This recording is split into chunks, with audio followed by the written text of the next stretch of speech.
नमस्कार। हिजो आज मधेसमा उग्र बनिरहेको छ। मधेसी जनता निकै त्रसित छन्। मधेसमा आगो बलेको छ। यो राम्रो कुरा होइन। यो देशमा कुनै पनि ठाउँमा हत्या, हिंसा, झडप हुनु राम्रो कुरा होइन, जसले चलिरहेको समाजलाई खलल पुर्याउँछ र हरेक व्यक्तिको आफ्नो दिनचर्यालाई खलल पुर्याउँछ। जो साम्प्रदायिक द्वन्द्व भयो, धर्मको नाममा भड्काउ अभिव्यक्तिहरू आएर जो मान्छेको ज्यान गयो, आखिर जुनसुकै धर्म सम्प्रदायको मान्छे मरे पनि नेपाली मरे, नेपाली आमाको काख रित्तिएको छ, ती घरमा कोलाहल मचिएको छ। यो राम्रो कुरा होइन। जो पछिल्लो समय सरकारको प्रधानमन्त्रीले देशवासीको नाममा गर्नुभएको सम्बोधन होस् अथवा गृहमन्त्री सम्बन्धित ठाउँमै गएर ती पीडित व्यक्तिहरूको मनोभाव बुझेर नेपाल सरकारले 7 बुँदे सम्झौता पनि गरेको छ, यो पूर्ण रूपमा कार्यान्वयन होस्।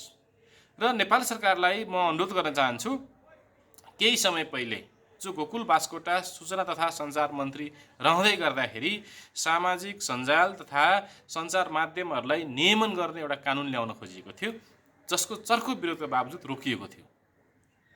यो भन्न खोजेको कहाँनिर भने अहिले सुनसरीमा जुन घटना घटिरहेको छ त्यसमा आफ्नो भ्युज बढाउनको लागि, केही पैसा आर्जन गर्नको लागि मिडियाका नामधारी एकाध संस्थाहरूले एकदम भड्काउ अभिव्यक्ति दिइरहेका छन्, जसले समाजलाई उत्तेजित बनाइरहेको छ।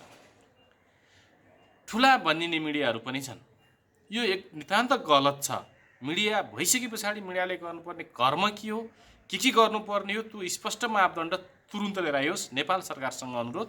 र अर्को कुरा, त्यो साम्प्रदायिक धार्मिक द्वन्द्व भड्किने गतिविधि कहाँबाट सुरु भयो, त्यसको नितान्त छानबिन हुनु जरुरी छ। भलै अब आन्दोलन रोकिएला, त्यहाँको वातावरण सहज होला, आफ्नो गन्तव्यमा त्यहाँका स्थानीयहरू लाग्लान्, तर त्यो भड्काउ अभिव्यक्ति दिने, त्यो हिन्दू र मुस्लिम बीच द्वन्द्व गराउने तत्त्व के हो, त्यसलाई पूर्ण रूपमा निस्तेज गर्न नेपाल सरकार सक्षम रहनुपर्छ, सक्नुपर्छ। अनि मात्रै भविष्यका दिनमा यस्ता गतिविधिहरू नहोस् भन्ने हामीलाई लाग्छ।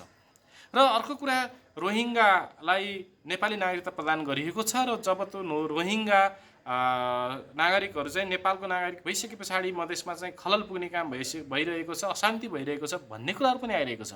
यो रोहिङ्गालाई कुन प्रक्रिया र विधि मार्फत नागरिकता प्रदान गरिएको हो, निष्पक्ष छानबिन हुनु पर्यो।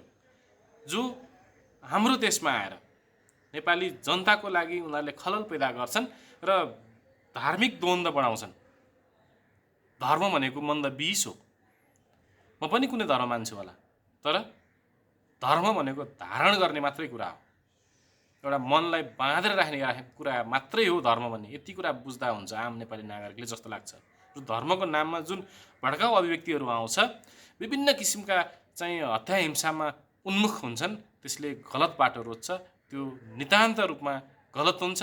गलतलाई गलत भन्न सक्नुपर्छ। त्यस ठाउँमा राजनीतिकर्मीहरू, सञ्चारकर्मीहरू र त्यो ठाउँबाट निर्वाचन जितेर आइसकेका जनप्रतिनिधिज्यूहरूले ती कुराहरूको चाहिँ जनचेतना अभिवृद्धि गराउनुपर्छ।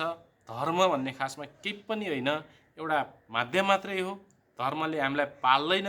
हामीले नितान्त आफ्नो नित्य कर्म गर्नुपर्छ, आफ्नो काम गर्नुपर्छ।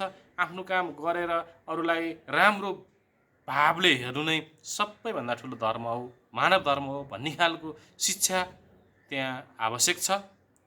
अब सायदै यस्ता धार्मिकको नाममा, धर्मको नाममा कुनै पनि द्वन्द्वहरू नहुन् र जुनसुकै धर्मको नाममा एकदमै चाहिने नचाहिने हल्ला फिजाउने र त्यस्ता हल्लालाई मिडियामा लिएर आएर सार्वजनिक गर्ने ती ढोंगीहरूलाई पनि सरकारले तुरुन्तै नियन्त्रणमा लिएर तिनीहरूलाई कारबाही गर्नुपर्छ।